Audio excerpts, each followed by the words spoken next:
A menos de uma semana do processo eleitoral, Trump acusa o estado da Pensilvânia de estar cometendo fraudes eleitorais, enquanto a Kamala Harris é cada vez mais pressionada pelos palestinos ou pelos apoiadores dos palestinos nos Estados Unidos. Fala também da situação envolvendo a Espanha, que tem enchentes gravíssimas, a pior do último século, sendo que o Pedro Sánchez é colocado como um dos culpados pela situação, e na Argentina, Diana Mondino, chanceler ou ex-chanceler agora do país, é demitida pelo governo Milei e inclusive abrindo precedente para uma investigação em todo o Ministério das Relações Exteriores.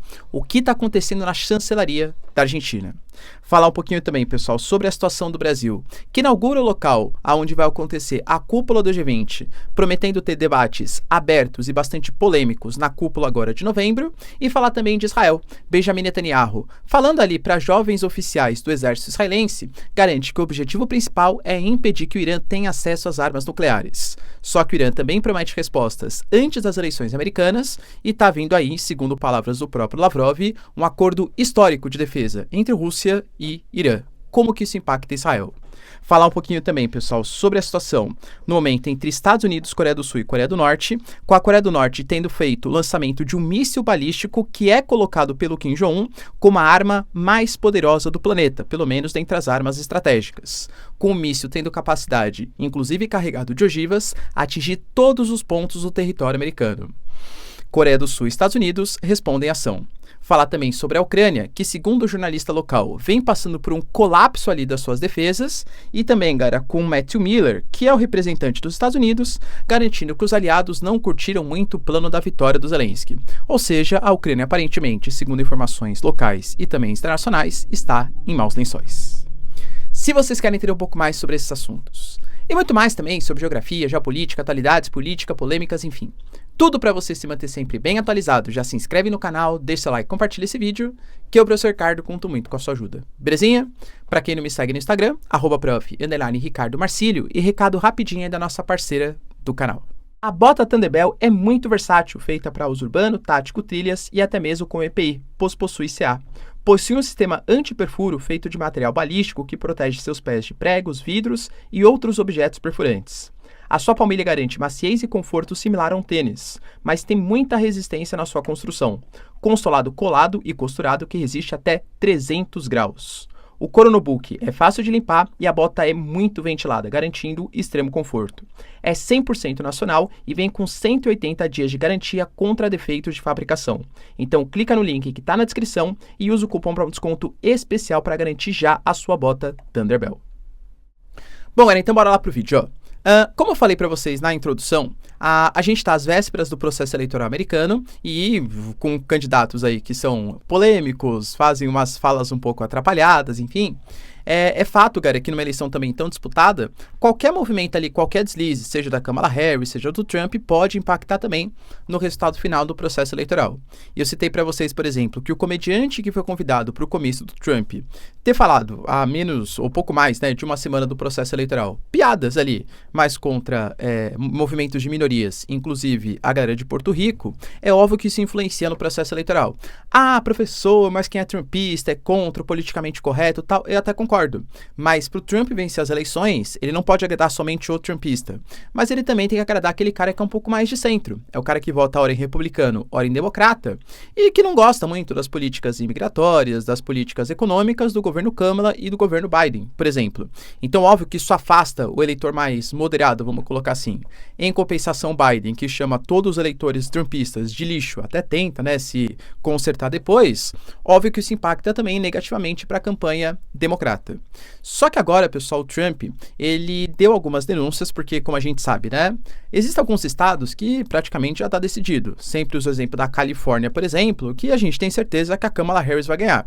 Então, o Trump nem liga muito para aquele estado. Convenhamos, os delegados vão ser delegados democratas. Mas existem outros estados, como, por exemplo, Arizona, Pensilvânia, que tem uma eleição extremamente disputada.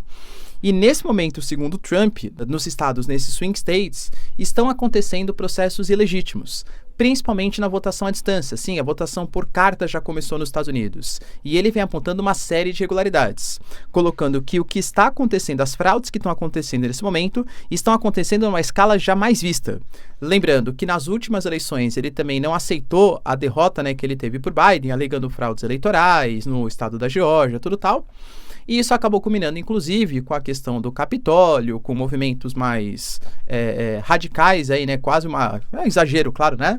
Mas uma luta, pelo menos ideológica, entre os republicanos mais exaltados e os democratas, considerando pelo Trump, né, que o processo ele foi ilegítimo. Então há o medo, inclusive algumas mídias internacionais, até o próprio The Economist, por exemplo, que é uma mídia britânica, colocando que apoia a Kamala Harris, já que existem riscos inaceitáveis para o Estado de Direito, para a economia e para a paz mundial. Vale lembrar, pessoal, também que toda mídia tem a sua própria ideologia. E a gente sabe que o Trump, quando foi presidente dos Estados Unidos e promete fazer a mesma coisa, ele tem algumas políticas que não agradam à comunidade internacional. Ele fala, né? America First e Let's Make America Great Again. Então ele fala, principalmente, né, que é o MAGA deles lá, o Make America Great Again. Ele fala que ele primeiro vai pensar nos interesses americanos para depois pensar nos interesses estrangeiros. Então, por exemplo, o Acordo de Paris, talvez o Trump saia de novo quando for presidente. Acordos internacionais, respeitar regulações definidas pela OMC, por exemplo, Tratado Transpacífico, que o Trump saiu, e outras convenções internacionais. Ele até ameaçou a OTAN, poxa, se os países não voltarem a gastar pelo menos 2% do PIB, a gente sai dessa organização militar. Então, penso eu que esse apoio da Kamala Harris por parte dos países orientais, da Europa Ocidental, tem muito mais a ver com eventual prejuízo pelo um isolacionismo um pouco maior do Trump em relação ao governo democrata do que pensando, claro, na população americana. E a Kamala, enquanto isso, ela estava fazendo o discurso, inclusive, e eu sempre falo para vocês, existem alguns pontos ali, né, que machucam a campanha democrata. Primeiro, a questão da inflação. Os Estados Unidos teve uma inflação gigantesca, vem sendo um pouco controlada nos últimos meses, é fato. Mas é uma inflação muito grande, inclusive teve que aumentar significativamente a taxa de juros. Em um país que costuma se endividar bastante, a questão do crédito é muito forte nos Estados Unidos, a questão da imigração e também agora a questão palestina, principalmente para os seus apoiadores. A gente pega a comunidade islâmica nos Estados Unidos, super importante, em Michigan e outras regiões que são decisivas para as eleições, eles não veem muita diferença. Pô, para que eu vou votar na Kamala Harris se o Biden e a Kamala fazem coisas ou dão apoio irrestrito a Israel, não fazendo um embargo de armas, não criticando de maneira mais veemente, até critica, né, publicamente, até fala, olha, o Netanyahu está indo longe demais, mas atitudes efetivas não são tomadas contra o governo israelense. Então sim, pessoal, calcanhares de Aquiles aí estão sendo atacados nesses últimos dias. Pergunta para vocês, hein? Quem vai vencer o processo eleitoral americano? Deixa aí nos comentários. A gente teve também, pessoal, notícias bem importantes e tristes acerca do pior desastre do século, pelo menos para os espanhóis. A gente está falando de chuvas fortíssimas. Para vocês terem uma noção, em algumas regiões, as chuvas chegaram de 20 a 30 milímetros de chuva por hora. E em alguns pontos ali próximos de Valência, por exemplo, algumas regiões, em 12 horas, 180 milímetros de chuva. Para quem não sabe o que isso significa, 1 milímetro de chuva corresponde, se você pegar um quadradinho, tá? Mede aí 1 metro com a sua mão. Faz um quadradinho de área 1 metro por 1 metro. Se eu falo que está chovendo 180 milímetros, quer dizer que nesse quadradinho de 1 metro por 1 metro quadrado, choveu 180 litros de água em 12 horas. Não há sistema de drenagem que dê conta disso. Ou seja, são chuvas fortíssimas que estão impactando de maneira bem significativa a Espanha. Claro que o governo, nesse momento pelo menos, não tem uma responsabilidade direta sobre as chuvas, mas teria, por exemplo, em fazer uma coordenação ou pelo menos avisar para parte da população que a sua área estava em risco. E aparentemente a população espanhola está criticando Pedro Sánchez, que já vem sendo bastante questionado, principalmente pelo Vox, movimento mais nacionalista, direita, por conta das suas políticas, alegando que ele é um extremamente, mau planejador, porque ele não conseguiu avisar a população que desastres poderiam acontecer. Até o momento, enquanto eu gravo para vocês, a gente fala, pessoal, de 150 mortos. Valência, que é a terceira maior cidade da Espanha, até o momento é a mais afetada dentre as cidades mais importantes. Mas é uma situação tensa e caso tenham mais novidades, trago para vocês. Lembrando que a Espanha está bastante em evidência também por conta das alterações que a gente teve aí nos últimos anos, vamos colocar. Por exemplo, região do sul da Espanha, clima mediterrâneo. É natural nesse outubro, finalzinho ali, né, do período de outono, você ter algumas chuvas mais intensas. Então é uma coisa incomum. Mas dessa proporção não. Da mesma maneira que o verão, ele é extremamente seco, só que não tão seco como nos últimos anos. Inclusive a Espanha, que é o maior produtor de azeitonas, também produz bastante azeite. Como está muito seco, isso vai impactando na produção dos espanhóis. Fala aí, pessoal, no mercadinho próximo da sua casa, qual tá o valor do azeite, hein? Pra quem não sabe, eu moro em São Paulo e de verdade, é absurdo, tá? Às vezes chega a pagar quase R$ 50 num frasquinho de azeite, hein? E na sua casa aí, próximo da sua casa, quanto que tá? Deixa aí nos comentários. Outra notícia, pessoal, bem importante, está ligado a Diana Mondino. Para quem não sabe, a Diana Mondino é a chanceler, ou pelo menos era a chanceler, da Argentina, escolhida pelo Javier Milei, que é o presidente do país. O Milei foi eleito prometendo, inclusive durante a campanha, coisas até um pouco mais radicais, né? Olha, não vamos nos relacionar com países ditos aí comunistas, como por exemplo a China, como por exemplo o Brasil, ameaçando inclusive romper as relações econômicas com esses países. É fato, quando ele ascendeu à cadeira de presidente, ele percebeu que romper com os dois maiores parceiros econômicos em um momento de crise econômica da Argentina talvez não fosse a atitude mais inteligente. Então as relações com a China, inclusive, aumentaram, tá, nos últimos momentos ali do governo Javier Milei. A China, convenhamos, também não está muito interessada em ideologia e em sim estabelecer o seu imperialismo econômico, os seus tentáculos econômicos e crescer economicamente, assim como Milei aparentemente também o está, apesar das divergências ideológicas. Mas, excetuando essas questões econômicas, tudo que tange, claro, as questões de ideologia, o Milei ele tem um paradigma muito forte, né? Tanto que a Diana Mondino ela já vinha sendo criticada porque, por exemplo, nas últimas semanas, ela deu declarações consideradas infelizes acerca das Ilhas Malvinas ou das Ilhas Falklands. Para quem não sabe, as Falklands, ou as Malvinas, elas são ilhas que estão no litoral da Argentina, só que o Reino Unido ali comanda há muitos séculos. A Argentina até fez uma guerra com a Inglaterra na década de 80 pelo domínio das Falklands, ou como os argentinos chamam de Malvinas, mas foram derrotados. Mas o Milei já colocou que, inclusive, ele vai tentar negociar junto, na época era o Rishi Sunak, agora, pessoal, com o novo primeiro-ministro do Reino Unido, com Keir Starmer, uma nova solução, uma diplomacia aí para ver se as Malvinas ou as Falklands voltam a pertencer à Argentina. E ela deu um certo deslize, colocando ali alguma declaração menos nacionalista em relação à possibilidade das Malvinas ou as Falklands serem da Argentina. Isso pega muito na população, principalmente no governo Milei. E agora ela participou de uma votação na ONU. A ONU quase todo ano vota uma resolução que condena ou que pede para que seja tirado o embargo, os bloqueios econômicos dos Estados Unidos em relação a Cuba. A gente teve, pessoal, dessa vez a 32ª resolução que pediu o fim do bloqueio econômico dos Estados Unidos. Foram 187 votos favoráveis ao fim do bloqueio econômico, inclusive o Brasil.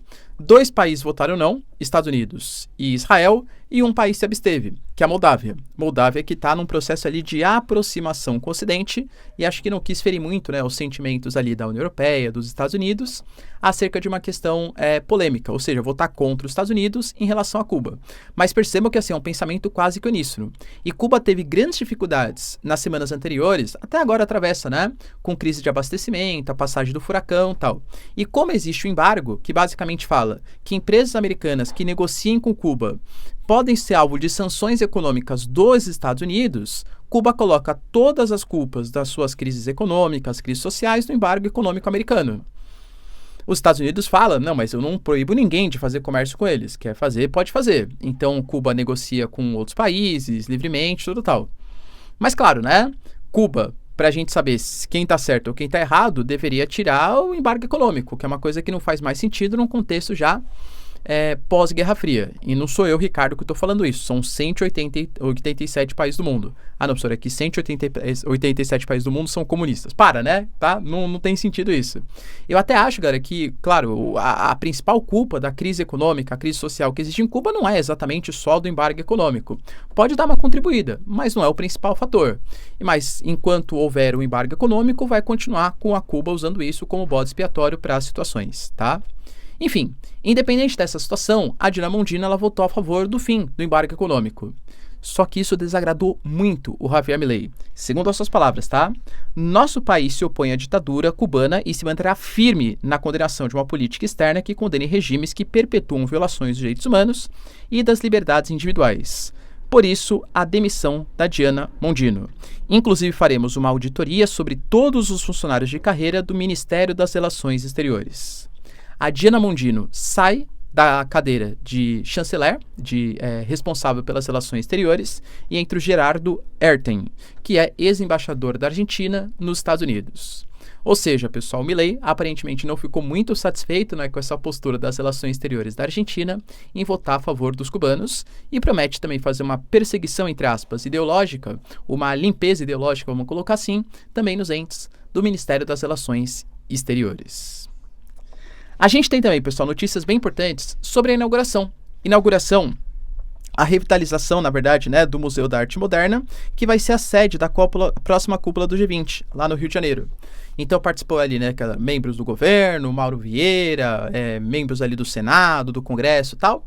E eles anunciaram a revitalização, que é onde vai ser a sede da próxima cúpula aí, da reunião talvez mais importante de 2024. Porque, como eu sempre falo, o G20 ele consegue reunir ao mesmo tempo os membros dos BRICS e os membros do G7. Claro, nem todos os chefes de Estado ainda confirmaram a sua participação, mas acredito que sim, o Brasil vai conseguir receber bastante membros importantes aí da comunidade internacional.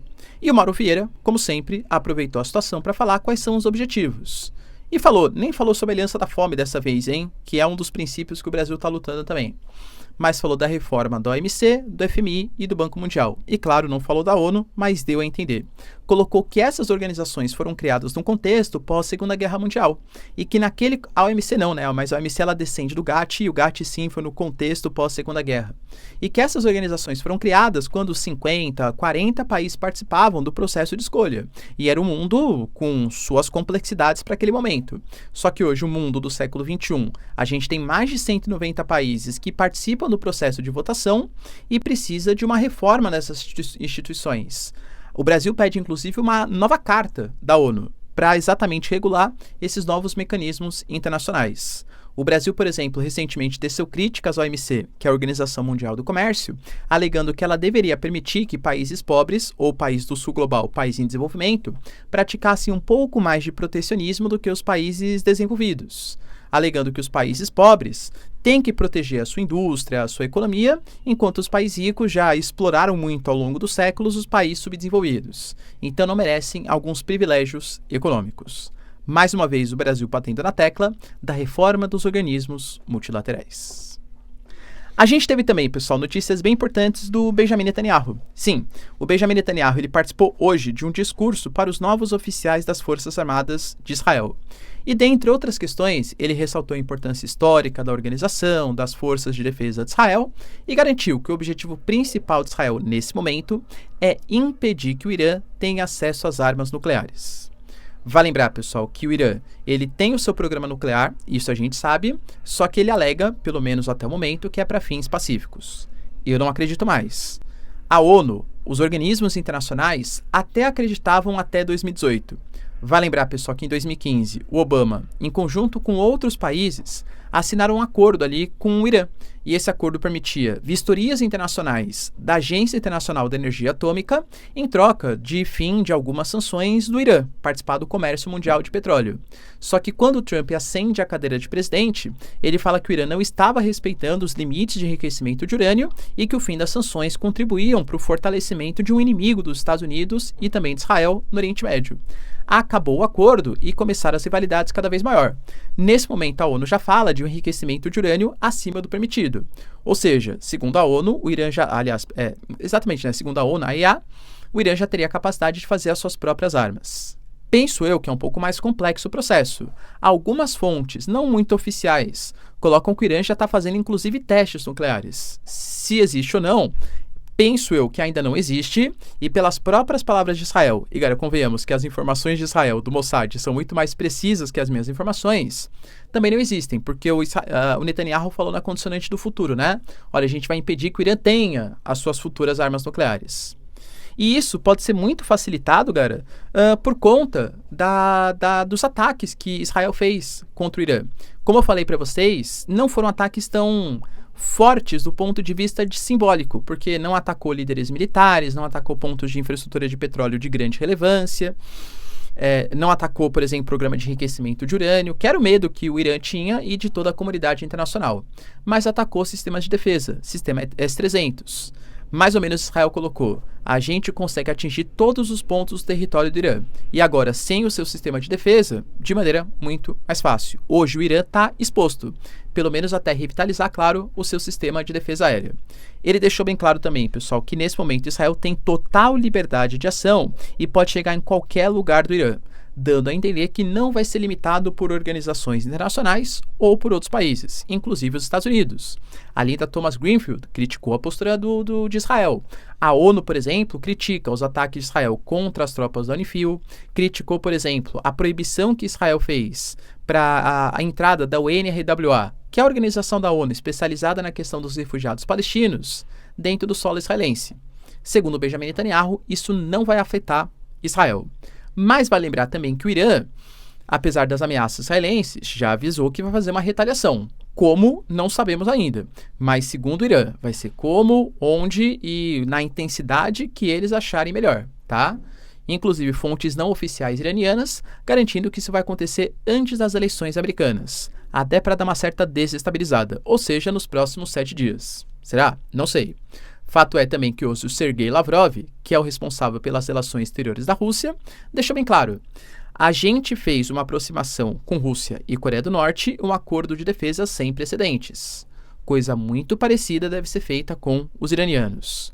Olha a preocupação para o Oriente Médio, porque no acordo que foi firmado entre Rússia e Coreia do Norte, está disponível ali que no artigo 4º há uma ideia de defesa conjunta, ou seja, caso a Coreia do Norte seja atacada, a Rússia tem obrigatoriedade de defesa, e caso a Rússia seja atacada, a Coreia do Norte tem obrigação de defesa, que aliás é o que a Coreia do Norte está fazendo agora, repassando aí os cerca de 10 a 15 mil militares para o solo russo. Se o acordo de defesa for similar com o que vai ser feito com o Irã, a gente está falando que uma eventual agressão contra o Irã significaria uma defesa da Rússia em relação aos iranianos. Será, galera, que essa defesa vai ser tão conjunta assim como é com os norte-coreanos? Porque aí sim, de fato, a gente está falando de uma guerra não por procuração, com a Rússia apoiando o Irã, com os Estados Unidos apoiando Israel, mas Rússia e Israel não se atrevendo a lutar diretamente um contra o outro. E sim uma guerra direta, com a participação efetiva dos russos em solo iraniano. Como eu sempre falo, eu particularmente desconfio que não. Não acho que a Rússia compraria uma briga pelos iranianos. Mas enfim, né? Vamos aguardar cenas aí dos próximos capítulos. Enquanto isso, cara, a gente teve boas notícias, não só notícias negativas, olha que beleza. A gente teve, por exemplo, a mídia ocidental colocando que um acordo entre Israel e Líbano está cada vez mais próximo. Até o próprio primeiro-ministro libanês falou sobre isso. A ideia é que seja estabelecido um acordo de cessar-fogo entre Líbano e Israel e que o Hezbollah, claro, concorde, né, com esse cessar-fogo. A gente teve palavras ontem do novo líder do Hezbollah colocando que ele vai continuar com a mesma política que tinha, por exemplo, Nasrallah. Ou seja, a gente vai defender um conflito contra Israel por dias, semanas, meses, quanto tempo durar. Nós temos capacidade. Israel fala que não e que o Hezbollah hoje só tem 20% da sua capacidade antes do início dos conflitos. Mas falou que também está disposto a ouvir um cessar-fogo. Um cessar-fogo que respeite, claro, os anseios do Hezbollah sobre o que significa um cessar-fogo. E aparentemente, até com mediação dos Estados Unidos, lembrando, seria uma grande conquista, às vésperas da eleição, conseguir aproximar Líbano, Hezbollah e Israel, uma conquista política, estou falando, que engajaria, né, claro, nas relações exteriores, a tão criticada Kamala Harris e Biden, né, por conta de todos os conflitos que acontecem na Rússia, na Ucrânia e por aí vai. Um acordo entre Líbano e Israel seria sensacional. Aparentemente, pessoal, esse acordo fala sobre tirar do país as tropas israelenses em até 7 dias, desde que haja o desarmamento de qualquer grupo militar não oficial no sul do Líbano. Quem teria a responsabilidade de desarmar esse grupo militar não oficial, leia-se Hezbollah, seria o próprio Líbano. O grande problema é que hoje o Hezbollah aparentemente é mais forte que o Líbano, tá? Então, assim, caso o Hezbollah não participe do cessar-fogo, duvido que o Líbano consiga fazer de maneira unilateral um desarmamento do Hezbollah. Fala também, galera, que ao sul ali, né, do que eles colocam como a linha azul estabelecida pela ONU, durante 60 dias, que é o tempo máximo, o exército libanês e a UNIFIL, que são as tropas de paz da ONU, são os únicos órgãos armados que podem ficar estabelecidos naquelas posições. Então sai Israel e sai também, claro, o Hezbollah. Os Estados Unidos serão os grandes mediadores, né, os grandes supervisores aí dessas ações, e qualquer tipo de equipamento militar, qualquer tipo de arma que for chegar ao Líbano, tem que passar pela vistoria do governo libanês, para impedir, claro, que isso caia nas mãos do Hezbollah. Tudo isso Lembrando, galera, que caso o Líbano não seja muito bem sucedido, Israel já falou que no primeiro momento vai fazer algum tipo de vistoria, tudo tal, e caso o Líbano não consiga resolver toda essa problemática, Israel pode fazer pelas suas próprias mãos. O primeiro-ministro libanês, mesmo com pressão da população, eventual pressão do Hezbollah e até pressão do Irã, que acho que não veria com bons olhos esse cessar-fogo, e até mesmo do eixo da resistência, né? A gente fala do Hamas, da Jihad Islâmica tal, que talvez não gostem, né, do Hezbollah estabelecendo um cessar-fogo com Israel. Mas os anseios da população libanesa e esse eventual desmantelamento que Israel fala das forças do Hezbollah podem meio que obrigar o grupo a fazer uma paz meio que forçada. E aí, pessoal, você acredita no processo de paz na região? Deixa aí nos comentários. Para finalizar, pessoal, tivemos também notícias bem relevantes. Primeiro, sobre a situação da Coreia do Norte. A Coreia do Norte, hoje, ela fez o lançamento do maior míssil, ou do melhor, né, pelo menos segundo eles, míssil balístico contemporâneo deles. O Kim Jong-un, ele fala da arma estratégica mais poderosa do planeta. Esse míssil balístico, ele teve um recorde de altitude, chegando a 7.000 quilômetros, e um recorde também de tempo, de 87 minutos. Segundo os analistas internacionais, com o míssil que foi disparado, não carregava aparentemente ogivas mais pesadas, mas se ele carregasse, atrapalharia, né, todo esse recorde aí que foi estabelecido, mas conseguiria chegar em todos os pontos dos Estados Unidos. E claro, na Coreia do Sul e no Japão também, que são os principais inimigos. O próprio Kim Jong-un falou, tá? É a arma estratégica mais poderosa do planeta e nós estamos fazendo isso para demonstrar a nossa vontade de enfrentar todos os adversários. A Coreia do Sul ficou extremamente preocupada, fez críticas, inclusive, né, a essa ação dos norte-coreanos, bem como os japoneses. Lembrando que a Coreia do Norte disparou para cima, não para o lado, evitando passar em cima de território estrangeiro. Então, aparentemente, caiu no mar e não entrou no espaço aéreo ou no espaço marítimo de nenhum país. Mesmo assim, foi visto como uma espécie de provocação. Por conta disso, Coreia do Sul e Estados Unidos já iniciaram a realização de exercícios militares. E exercícios que contaram com diversos caças F-16, KF-16, em retaliação à postura norte-coreana. Ou seja, a retórica vem ficando mais agressiva. Lembrando que a Coreia do Sul já deixou claro que eles sabem qual é o objetivo dos norte-coreanos. Eles vão colocar as tropas em solo russo e, em troca, a Rússia vai fornecer tecnologia militar e tecnologia nuclear para os norte-coreanos. Por isso que a Coreia do Sul está tão preocupada e já anunciou: mandaremos uma equipe de treinamento de inteligência para a Ucrânia para explicar para eles exatamente como que funciona a postura do exército norte-coreano. As ligações. Percebam como a Rússia está meio que expandindo militarmente. Acordo com o Irã, acordo com a Coreia do Norte e claro que isso preocupa o Ocidente. E a gente teve também, pessoal, notícias não muito positivas para a Ucrânia. Eu trouxe para vocês, nos vídeos passados aí, que a gente tinha o Dmitry Marchenko, que é um general ucraniano, colocando que as tropas ucranianas estão sofrendo um colapso na frente de batalha. E ele foi bem claro, tá? Inclusive tem sendo críticas ao Zelensky. Esse colapso está se dando pela falta de comando. Ele fez muitas críticas, por exemplo, à postura da Ucrânia mandar as tropas e manter as tropas em Kursk, que é um território russo, desmobilizando a frente de batalha em Donetsk. Então, por exemplo, a gente teve notícias do avanço mais rápido de 2024 acontecendo nas últimas semanas. Por que esses avanços rápidos? Porque as tropas estão preocupadas com Kursk, que simbolicamente é importante invadir um território russo, mas na prática expõe a frente de ataque ou a frente de defesa dos ucranianos, por conta da fadiga das tropas e também pela convocação. A gente fala, pessoal, de recrutas aí, de pessoas que estão sendo convocadas sem treinamento e mandado para frente de batalha. É que nem, sei lá, o Brasil entra em guerra e vai lá, Ricardo, vai lá, participa lá do conflito. Cara, não entendo de tática militar, se eu ouvir uma explosãozinha eu vou sair correndo, entende? Vou abandonar minhas posições, é mais ou menos isso que vem acontecendo, tá? Além de tudo, não dá para esquecer que os equipamentos também não estão das melhores, né? O Ocidente vem deixando aí de apoiar a Ucrânia nos últimos momentos. E o Zelensky, inclusive, fez críticas públicas, publicando no seu canal do YouTube, hein? Que o Kiev, ou seja, a Ucrânia, não recebe tudo aquilo que é prometido por parte dos seus parceiros ocidentais, que anunciam um pacote de milhões, bilhões de dólares e não entregam. Inclusive, vem colocando até certo desagrado, né, dos países ocidentais, que reclamam muito que o Zelensky pede e não apresenta vitórias contundentes no campo de batalha. Ele fica criticando e colocando que as baixas dos ataques são causados também pela falta de equipamentos mais modernos, pela falta de equipamentos que são prometidos para o Zelensky e não são cedidos. Há uma quebra de confiança, vamos colocar assim. Então a gente teve a notícia de uma jornalista, a Diana Pancheco, jornalista importante da Ucrânia, colocando que ela ouviu relatos de soldados ucranianos no fronte de batalha estão sendo proibidos de dizer que eles estão se retirando. O Zelensky proíbe, para que isso não soe como uma propaganda negativa para a Ucrânia e desmobilize ainda mais a ajuda ocidental para o país. Mas ela deixa bem claro, palavras que foram compartilhadas pelo Dmitry Mashenko, que a frente de batalha está colapsando. A Rússia hoje anunciou ainda mais avanços. Professor, mas fique tranquilo porque o plano de paz está vindo para solucionar esse problema. Não traria notícias muito positivas para a Ucrânia também. A gente teve hoje o Matthew Miller, que é o representante do Estado americano, deixando bem claro que o plano da vitória do Zelensky ele foi apresentado, mas que ele não empolgou muito. E palavras dele, que ele se reuniu com outros membros da OTAN e ouviu as solicitações de dissuasão não nuclear. Os mísseis Tomahawk, por exemplo, são exigidos agora por parte dos ucranianos. Inclusive, mais uma crise entre Ucrânia e Estados Unidos. Porque esse pedido dos mísseis Tomahawk, mísseis de longo alcance, eles foram feitos pelo Zelensky sob segredo de Estado. E isso vazou pela mídia americana.